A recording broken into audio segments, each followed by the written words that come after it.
From the swirling dust of distant galaxies to the first curious gaze of our ancestors, one question has echoed through the ages.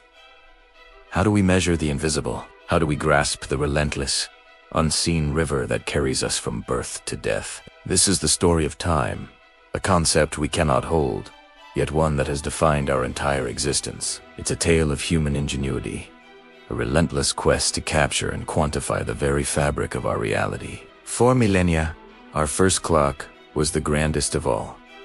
The cosmos itself, ancient societies, from the builders of Stonehenge to the farmers of the Nile, looked to the heavens. The sun's daily journey, the moon's steady cycle, the slow dance of the stars, these were the first ticks and talks of humanity's clock. They told us when to plant, when to harvest, and when to celebrate. But this celestial timekeeper was vast and often imprecise for the small moments of daily life. The first great leap in our quest came not from looking up, but from looking down at the shadow cast by the sun.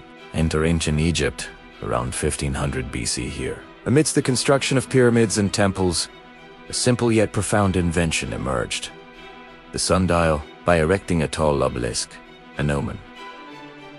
They noticed its shadow moved in a predictable arc across the ground. This moving shadow became a silent, steady finger, pointing to the passing hours of the day. They marked the ground with hours, dividing the daylight into manageable segments.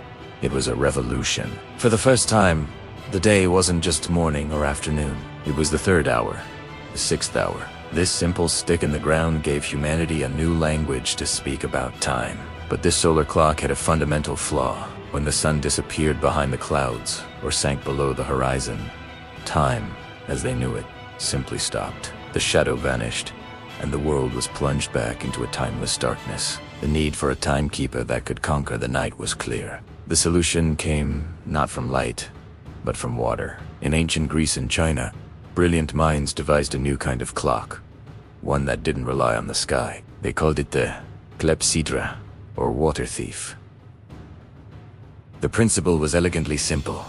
A vessel filled with water would allow it to drip out at a constant, controlled rate through a small hole at the bottom. As the water level fell, marks on the inside of the vessel would indicate the passing of hours.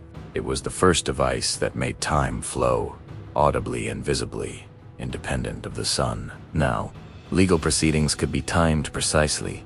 Night guards could track their watches, and philosophers could measure the duration of their speeches. The clepsydra was a monumental step forward, freeing us from the tyranny of daylight.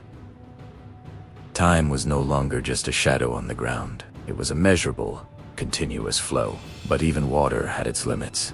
The flow rate could change with temperature, and the clocks required constant refueling. Humanity's ambition demanded something more reliable, more precise, more mechanical. The next great leap took us to the monasteries and clock towers of medieval Europe. The quiet, contemplative life of monks required a strict schedule for prayers, day and night. The water clock was not enough. In the 13th century, a new sound began to echo through the stone halls, a rhythmic tick-tock of the mechanical clock. This was a machine that measured time with a heartbeat of metal.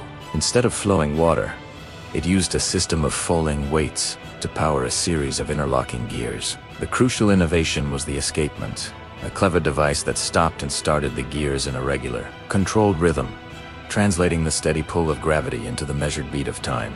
These early clocks were enormous, complex iron machines housed in town bell towers. They were wildly inaccurate, by today's standards, sometimes losing or gaining 15 minutes a day.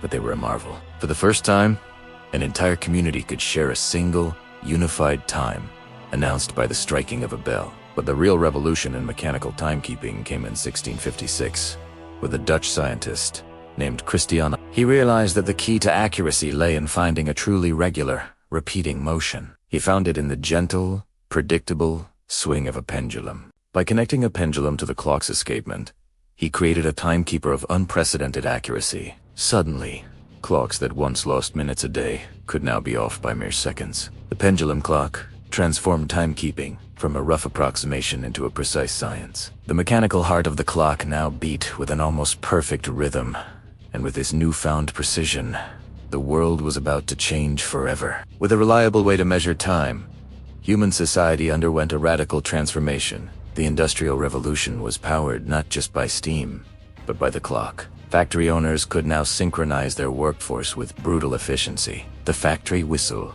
governed by the clock, dictated the lives of millions, marking the start of labor, the brief respite of a break, and the end of a grueling day. Our lives became segmented, disciplined, and measured by the minute.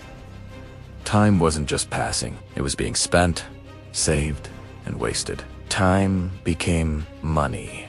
This new precision also conquered the vast emptiness of the oceans. For centuries, sailors could determine their latitude easily by observing the sun, but longitude there, east-west position, was a deadly puzzle.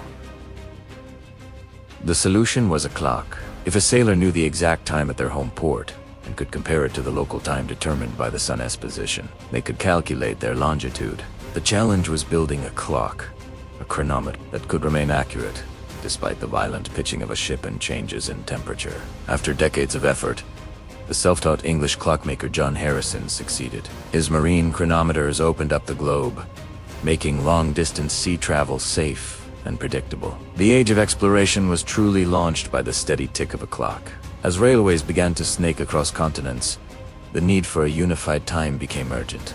A train leaving one town at noon, set by its local sun time, could cause a collision with a train from another town just a few miles away with a slightly different noon. The solution was standardized time zones, an invisible grid laid over the entire planet, forcing the world to march to the beat of a single, synchronized drum. From the first shadow casts on the sand to the intricate gears of a mechanical heart, our quest to measure time has been a story of relentless innovation. Today, that journey has taken us to the atomic level.